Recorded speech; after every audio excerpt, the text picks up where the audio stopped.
I am a city girl. I grew up in the city, and then when I met the country boy, the demand of that lifestyle led me out here, and you would find me outside 9 times out of 10. I would rather be outside than inside. It's just part of who I am. I'm Lisa Burtonshaw, and I'm running for mayor on December 2nd. I would really appreciate your vote. Well, we got lots of stories. Oh yeah, do you remember that? That stupid car we picked out, and then we get to the end of the rope, and then we would have to back up all. It's like, oh my gosh, I know that walk. I know what you're doing.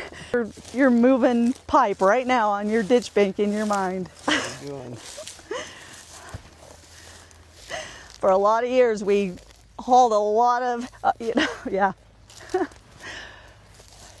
Yeah, it was us. This was date night. This was date night.